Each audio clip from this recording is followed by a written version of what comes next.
paz. Então nós estamos estudando o livro de Apocalipse. Para isso nós demos 2 aulas bem expositivas sobre o apóstolo na ilha de Patmos, que ele teve visão. Ele foi levado até um lugar, Deus levou ele, não falou com ele, mas ele viu. É muito diferente da pessoa receber de Deus, é ele ver os acontecimentos. João, ele viu os acontecimentos. Nós estamos terminando o capítulo 1 agora. Se você perdeu as 3 primeiras aulas, você encontra ali no meu canal do YouTube. Você pode entrar lá e ver. Então vamos voltar lá em Apocalipse capítulo 1, onde a gente parou.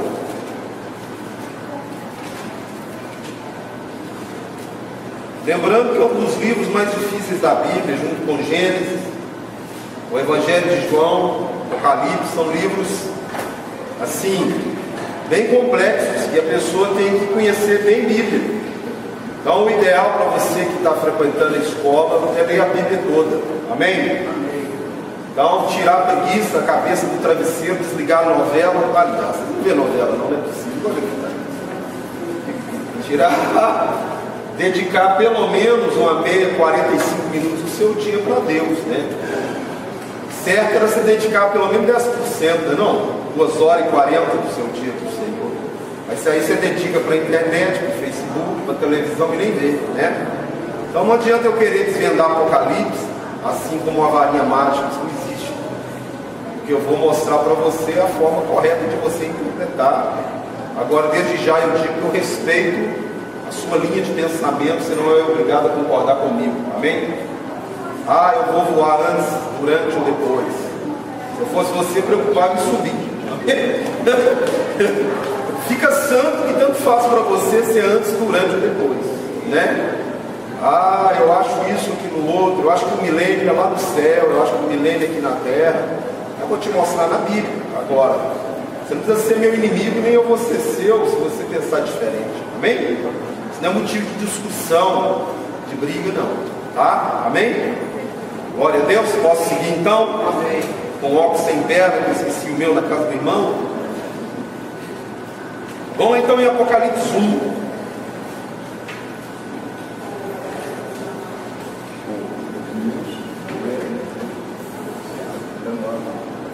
Verso 9.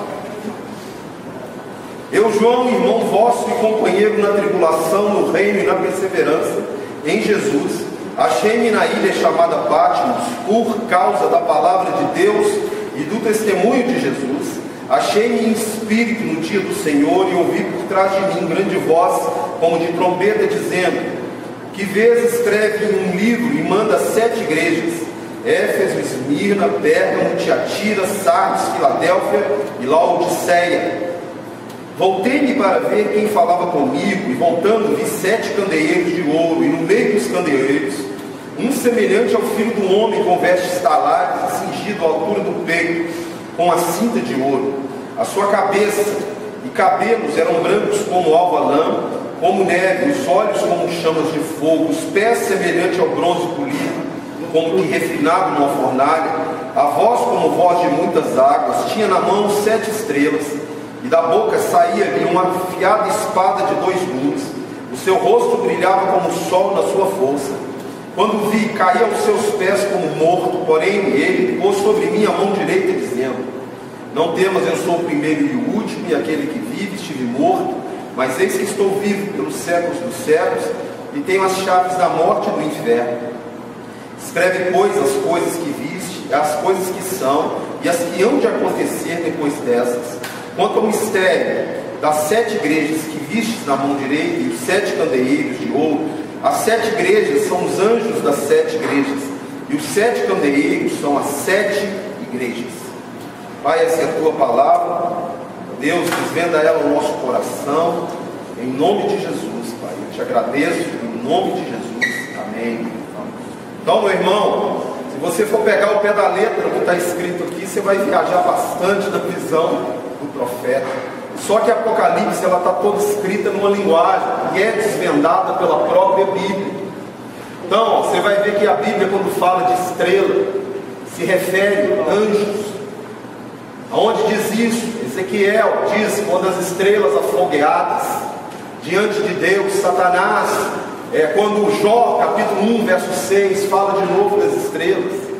Então, aqui ele está falando, quando fala estrela, se refere ao quê? Anjo. E ele diz que o candeeiro são as igrejas. Eu falei aqui na aula passada que o candelabro são os 7 Espíritos de Deus. Eu mostrei isso, sim ou não? Por que então ele diz que os 7 candeeiros são as 7 igrejas? Porque o Espírito, ele está dentro da igreja. Porque a igreja somos quem? Nós. O Espírito Santo é derramado abundantemente sobre todo aquele que quer. Amém? Vamos voltar lá na época de Noé, quando Deus retira o Espírito. Abre lá comigo Gênesis capítulo 6. Isso é muito importante, porque o poder de Deus na terra é a igreja.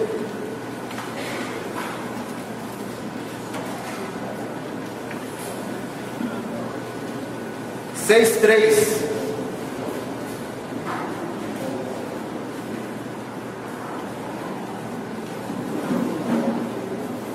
Então disse Deus, o Senhor: o meu espírito não agirá para sempre no homem, pois esse é carnal, e os seus dias serão 120 anos. Interessante que essa data, depois do dilúvio, a terra começa a morrer rapidamente, a idade do homem começa a decair pela ausência de Deus. Só que Deus promete que vai derramar abundantemente de novo do seu Espírito. Isso é uma profecia de Joel capítulo 2. Isso acontece no livro de Atos, amém? Pentecostes, quem já ouviu falar? Só que esse Espírito ele é derramado aonde? Fala, para onde ele foi derramado? Para dentro de nós.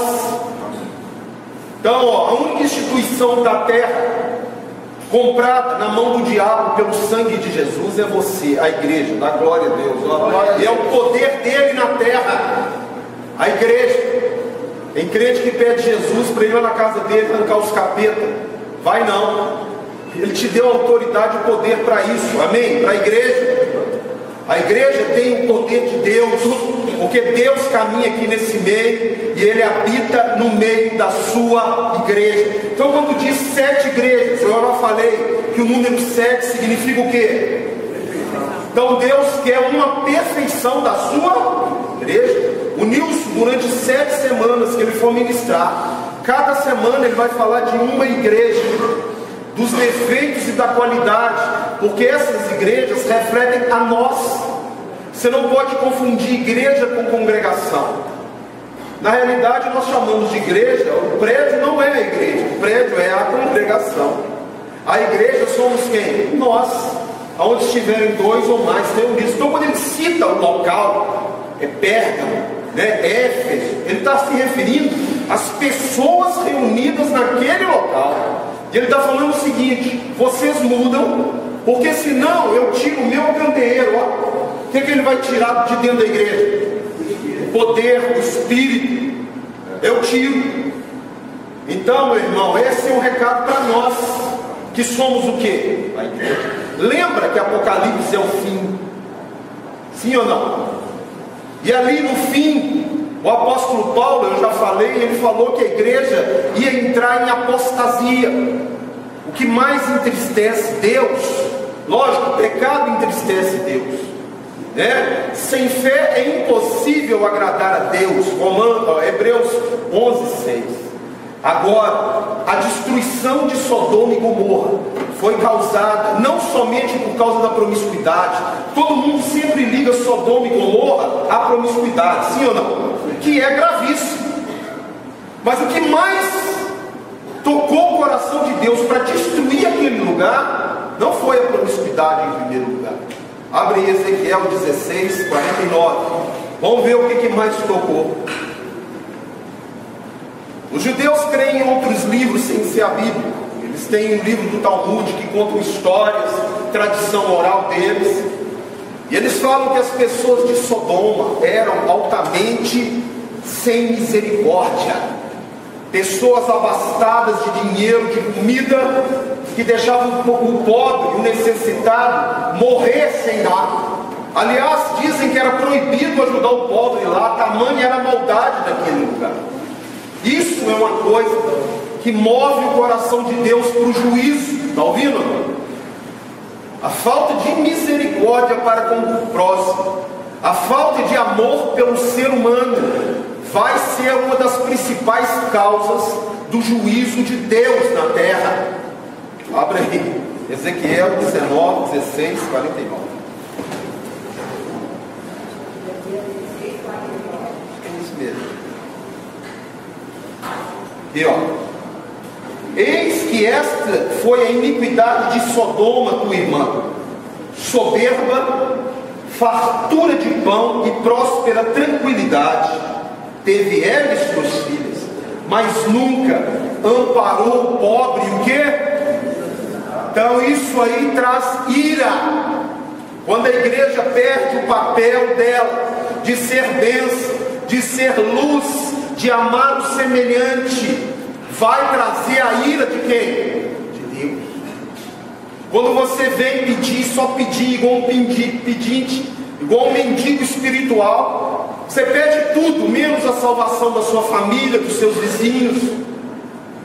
Essa falta de misericórdia e esse egoísmo, egocentrismo, e olhar só o umbigo de cada um, isso traz ira de Deus, porque Deus falou que você não precisa nem pedir.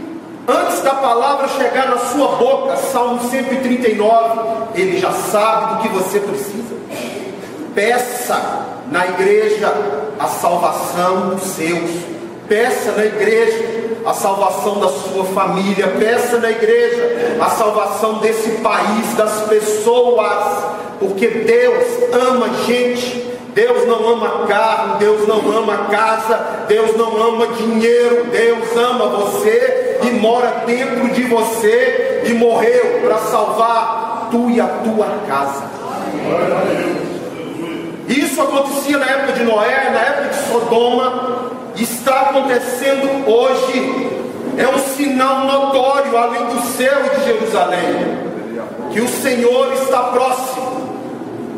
Agora nós podemos reverter o quadro, falar, pastor, mas vai cumprir o que está escrito? Vai. Agora a data, meu irmão, que vai cumprir, depende de você. Misericórdia depende de mim? Deus não mandou Jonas pregar em Nínive. Qual que era a mensagem de Jonas? Fala que eu vou destruir esse lugar. Foi ou não foi? Aí Jonas pregou, o povo arrependeu. Você sabe que Deus mudou de ideia e deu mais 500 anos para Nínive? 500.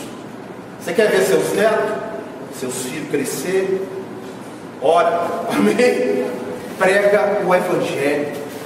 Deixa de ser crentex e vira um discípulo fervoroso do Senhor, porque senão a ira de Deus vai ser derramada. Apocalipse é vitória para quem crê nele, amém? Apocalipse é vitória para quem anda no caminho estreito, mas Apocalipse é juízo, igual Sodoma para quem não está com Jesus.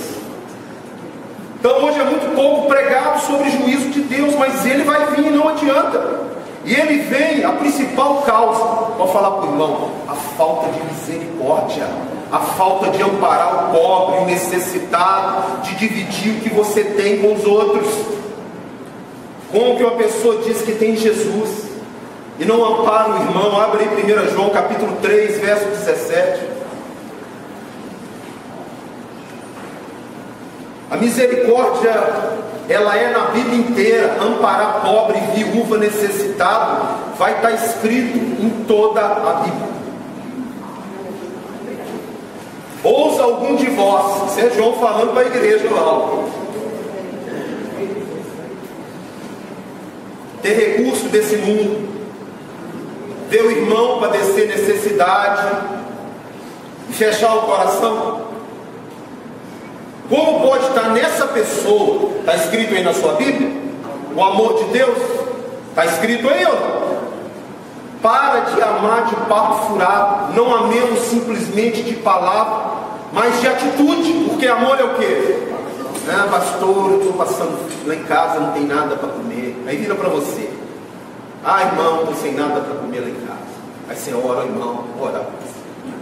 Vai aparecer um anjo de 6 asas lá na sua casa, com a cesta básica. Vai não. O anjo é você. É você que é o anjo que vai dar para ele a cesta básica.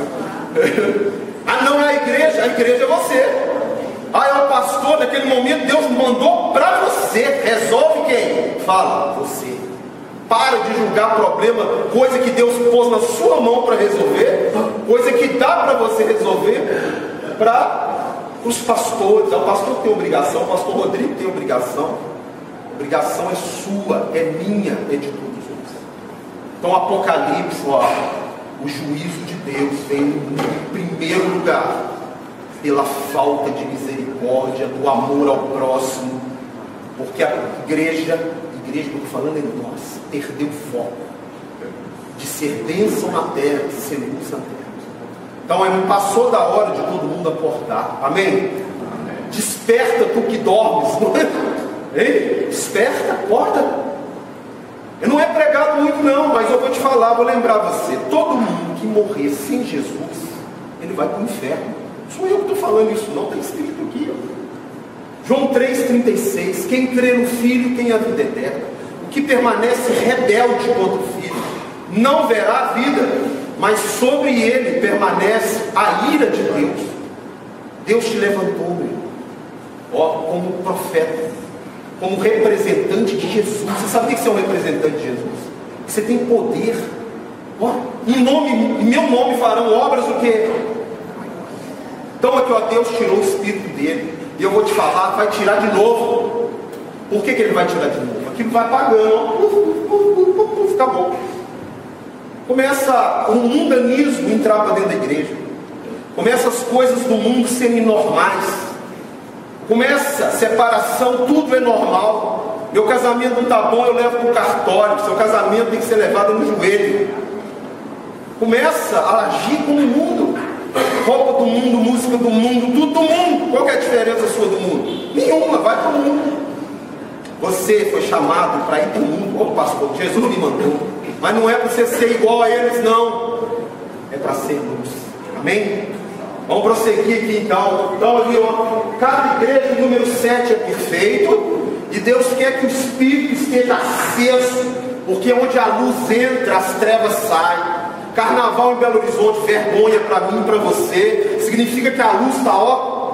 Porque se a luz estivesse acesa, as trevas não entrariam aqui, sim ou não? Então nós temos que rever a nossa vida espiritual.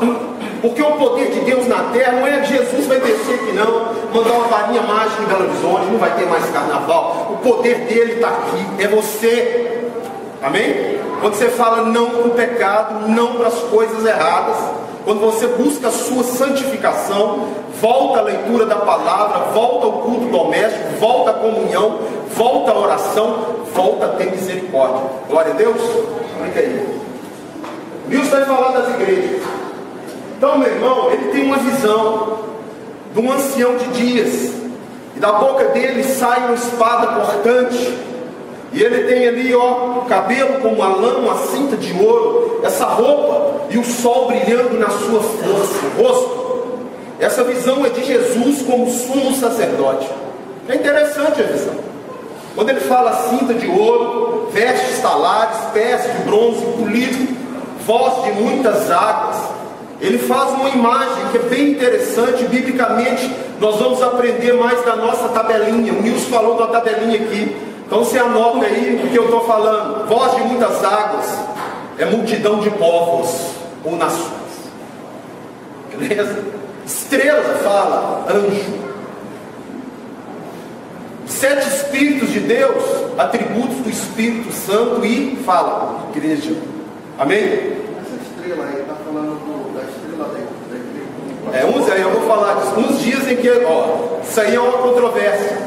Uns dizem que as estrelas da igreja são os líderes, são os pastores, os responsáveis por cada igreja.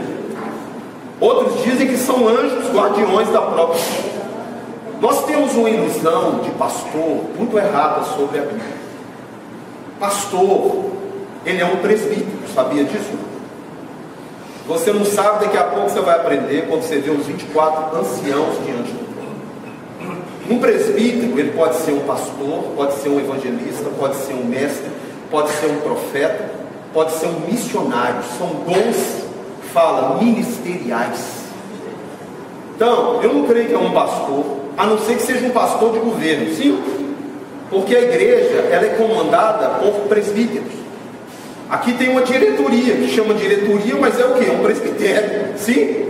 E é o presbitério é que tem eleição, que põe o pastor Jorge, que define certas coisas da igreja. Por isso que eu não creio que é uma, como pode ser naquela época. Porque o próprio Paulo, ele manda fazer presbíteros em todas as igrejas, sim? Então, o apóstolo Paulo era uma autoridade maior, porque ele era um apóstolo que viu Jesus e foi comissionado por ele. Mas ele manda Tito e Timóteo escrever para as igrejas para que elas tenham presbíteros. Eu vou falar disso daqui a pouco, mais tarde, tá? Então ali é a visão que ele tem. Abre comigo Apocalipse capítulo 1. Então Deus devolve o Espírito em Pentecostes, amém? Se você é um frequentador dessa escola bíblica, falou, pastor, o mundo ficou sem o Espírito até Pentecostes. Deus colocava o Espírito dele só em quem ele queria. Quando a pessoa era ungida, o Espírito vinha, amém? Era sobre rei, sobre sacerdote, sobre profeta, sobre quem ele queria. Hoje não. O Espírito está derramando, sendo derramado, fala abundantemente. Amém. Por isso que há salvação no culto, por isso que há poder de Deus na terra.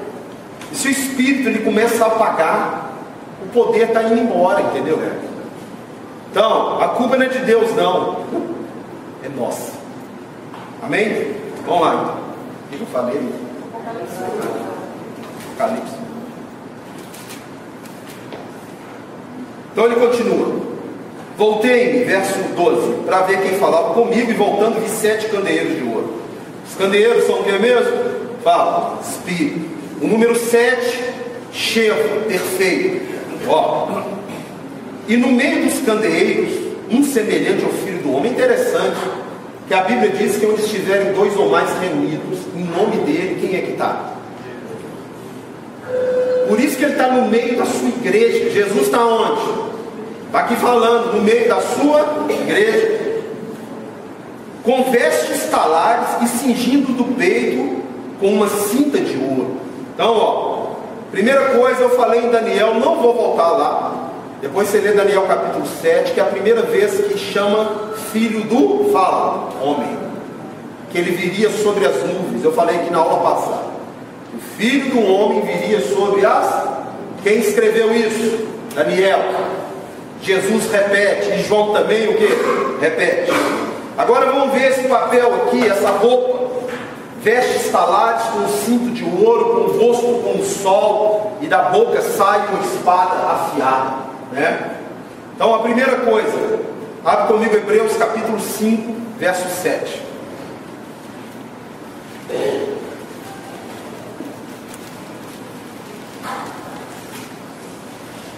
E você está vendo ali, meu irmão, a figura do sumo sacerdote. A pessoa mais importante de Israel, o maior de todos é o sumo sacerdote. O maior de todos lá na glória, depois do Pai, é quem fala? Jesus. Está sentado o quê? À direita do Pai. E intercede por... O que o sumo sacerdote faz? Fala, ele entra na brecha por você. Amém? Ele recebe aquilo que era para você, ele recebe sobre ele. Antigamente quem recebia era o animal, sim? Hoje quem recebe é o Cordeiro de Deus que tira os pecados. Por isso toda vez que você vive na prática do pecado, é como se você estivesse pregando ele segunda vez na cruz, tá? E se você permanecer nessa prática, fala para o irmão aí, misericórdia, você está arrumando para a cabeça. Eu vou ler daqui a pouco para você. Então, Hebreus 5, 7. Ele, Jesus, nos dias da sua carne, tendo oferecido forte clamor e súplica a quem o podia livrar da morte, embora sendo filho, aprendeu a obediência por aquilo que sofreu. Está escrito aí, ou não? Aprendeu a obediência por aquilo que sofreu. E tendo sido aperfeiçoado, tornou-se o autor da salvação eterna para todos os que nele creem.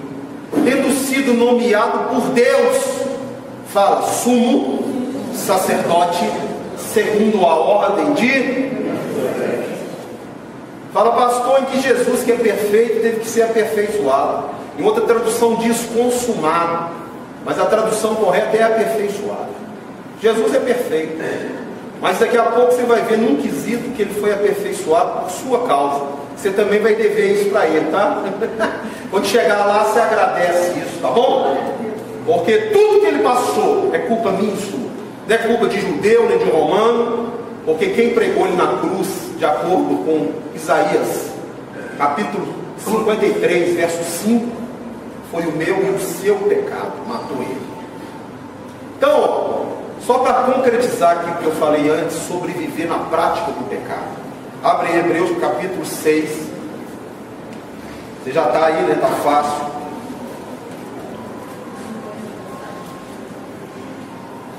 Meu irmão, fala isso que eu te amo. Senão não estava nem aí para você, não. Fala a verdade, sim ou não? Já pastor, é muito duro. Eu não sou, não. A palavra de Deus é assim, sim e não, não. Jesus falou, se o teu olho te faz pecar, arranca. Eu sou duro? Melhor você entrar faltando um olho. Quem falou isso? Seu braço corta fora? Falou? Ninguém cita isso para alguém nessa igreja. Ser quente ou frio. Se não te vomito fora. Fala ou não fala? Vai lá, Hebreus capítulo 6. Que diz o seguinte: 4. É impossível, pois, que aqueles que uma vez foram iluminados, provaram o dom celestial, se tornaram participantes do Espírito Santo, e provaram a boa palavra de Deus e os poderes do mundo vindouro, e caíram. Sim, é impossível outra vez renová-los para arrependimento, visto que de novo estão crucificando. Estão o quê? Crucificando. Para si mesmos os filhos de Deus, e o expondo à ignomínia, alvo de chacota. É o crente que expõe Deus a alvo de chacota, Jesus. Eduardo Cunha foi colocado lá no Congresso. Você acha para que ele foi colocado? Como crente? Para levar a palavra lá, sim ou não? Para ser irrepreensível lá. O cara vira motivo de escárnio para Deus. Não estou julgando ele, não. Estou te falando a verdade, sim ou não? Aí põe lá o crente Eduardo com essas questões de pôr, sim ou não? Ele é evangélico, já viu isso? Então aquilo, o cara perdeu o foco dele. Se Deus põe alguém no poder daquele, meu irmão, é para influenciar os outros. Sim, é um Daniel lá, é um José do Egito, mas não, ele preferiu comer na mesma farinha. Está expondo Jesus a quê? A quem que ele está expondo Jesus? A virar algo de chacota, crucificando ele de novo. Isso daí é a costela da apostolada. Isso aqui, Nisa, eu vou não falar o que é isso, não preciso nem julgar, não deixa. Isso aqui é gravíssimo, porque é um cara que recebeu, igual Saul recebeu o Espírito de Deus, sim ou não? Foi ungido rei. O que aconteceu com Saul? O que aconteceu? Recusou obedecer a Deus, morreu, suicidou em cima da espada. Já leu lá ou não? Vamos continuar, então. Deixa isso pra lá.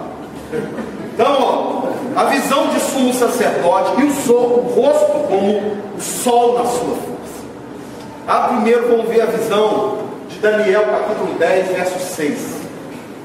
Falei que o livro de Daniel, de Ezequiel, está altamente ligado. Pastor, oi. Os próprios discípulos falaram, né? Que palavra dura. Pode, eu pode.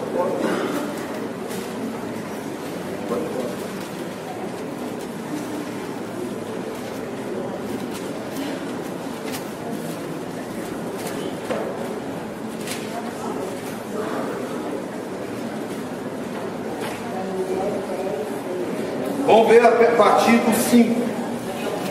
Daniel 10, 5. Levantei os olhos e olhei, e eis um homem vestido de linho, cujos ombros estavam cingidos de ouro puro de ufaz.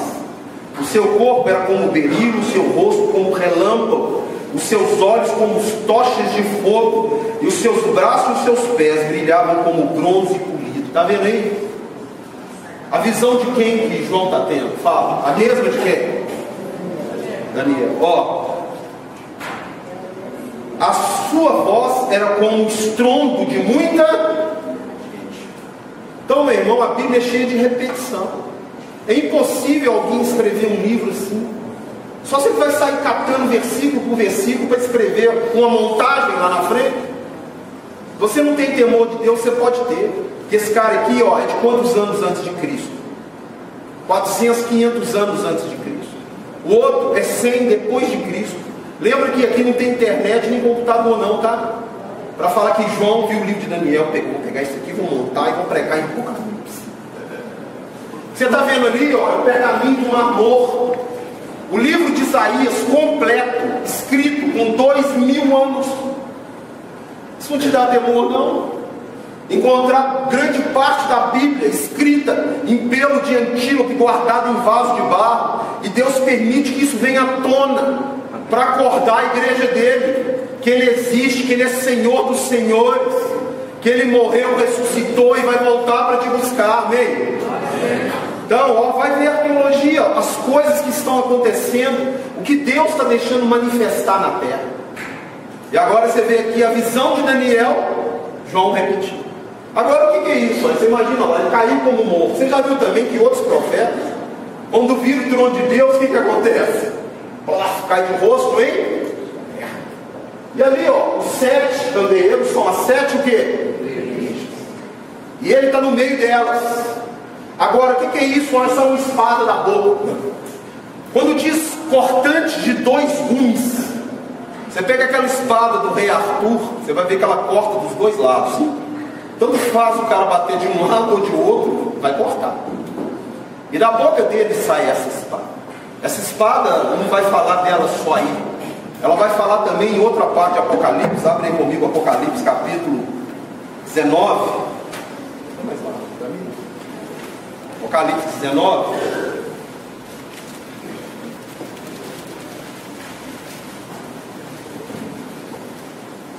Verso 15.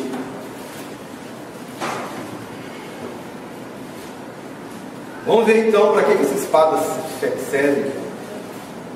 Sai da sua boca, Apocalipse 19, 15, uma espada afiada para com ela ferir as nações, e ele mesmo as regerá com um cetro de ferro, e pessoalmente pisa o lagar do vinho do furor da ira de Deus Todo-Poderoso. Essa espada é para ferir, para matar, para condenar. Que espada que é essa? Ó, esse livro aqui, ó, ele é 2 coisas. Ele é vida e ele é morte. Ele é bênção e ele é maldição. Escolhe, o que você quer? Escolha sua. Se você obedecer e andar nos caminhos do Senhor, entregar sua vida para Cristo, fala, ele é vida e é paz e é bênção. Amém. Se você se manter rebelde contra isso, ele é morte e é maldição. Abre Hebreus 4:12, vamos ver a espada.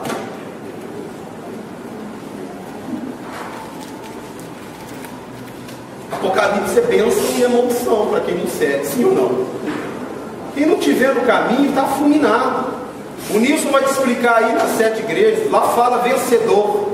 Ao vencedor herdará. O vencedor vai sentar comigo. O vencedor vai comer. Sim? Amém. Se Jesus teve que vencer, meu irmão, imagina eu e você. Amém? 4. Porque a palavra de Deus, essa aqui, ó, ela é viva, fala, viva, e eficaz, e mais penetrante do que qualquer espada de 2 gumes. De quê? Que penetra o mais profundo, apta a dividir ossos e medulas, e manifestar os pensamentos do coração, e não há criatura que não seja manifesta diante dessa. Então, meu irmão, a Bíblia é essa palavra. Quando fala que da boca dele sai essa palavra. E ele não volta como cordeiro. Hoje você está debaixo da graça de Deus. Se você estiver entupido de pecado, confessar os seus pecados, naquele momento que você confessa Jesus, ele leva os seus pecados, você está bênção. Amém? Amém. Agora, se você morrer sem isso, sem Cristo, essa palavra vai ser morte, vai ser maldição e vai ser juízo. Deus da época do livro de Atos, a mensagem que Jesus mandou os apóstolos pregar, não era só a mensagem da salvação. Tinha uma outra mensagem que ele falou: prega isso para todas as pessoas. Abre aí Atos capítulo 10, verso 42.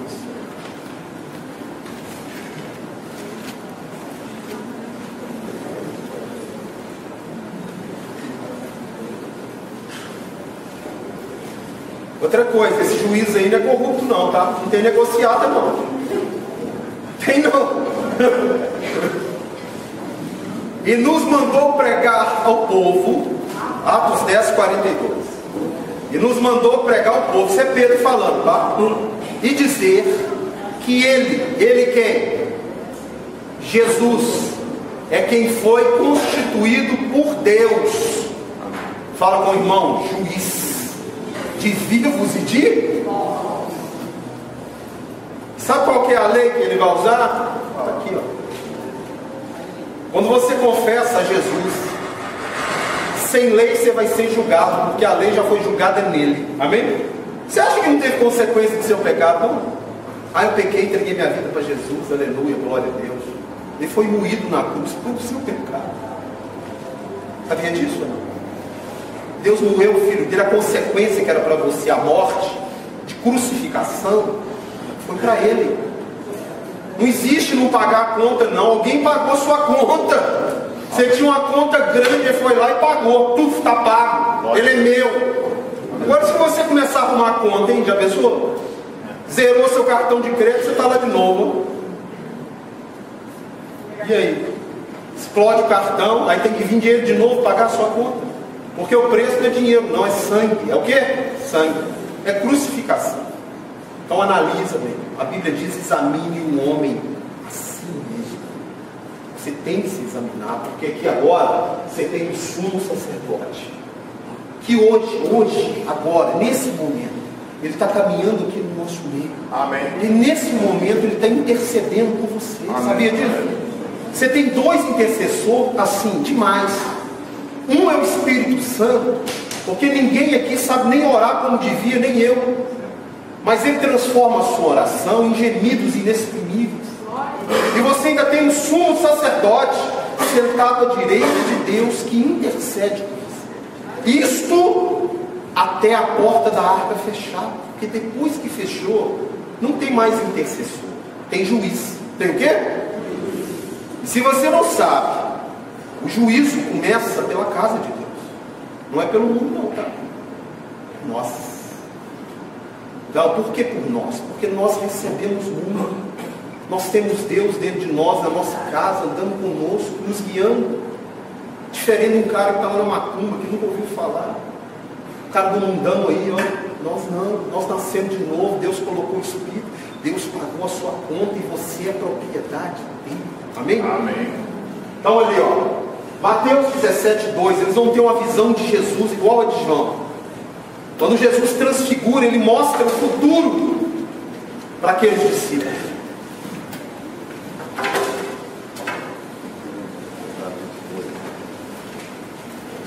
São 6 meses de Apocalipse, você aprender direitinho, você não ficar para trás. Você gosta daquele filme Deixados para Trás?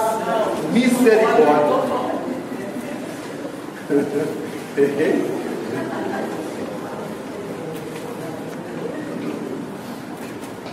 Mateus 17, 2. E foi transfigurado diante deles. O seu rosto resplandecia como o quê? E as suas vestes tornaram-se brancas como a luz. Você vai ver que Moisés, quando viu Deus de costa, o rosto de Moisés brilhava tanto que ele teve que colocar um véu. Já leu isso? Lá no Sinai, quando ele pede: Senhor, deixa eu te ver, Deus faz umas costas, porque Deus é Espírito e ele manifesta da forma que ele quer. Aí ele faz uma costa lá, passa na fresta da penha, rapidinho assim, ó. Quando ele passa, o rosto de Moisés, que ninguém nem consegue olhar para ele. Você sabe qual que é a sua roupa lá na glória? Fala: a glória de Deus vai te vestir. Sabia disso? Amém. Você vai brilhar. Agora essa glória já era para te vestir aqui hoje. Era para você entrar num lugar e as trevas, ó,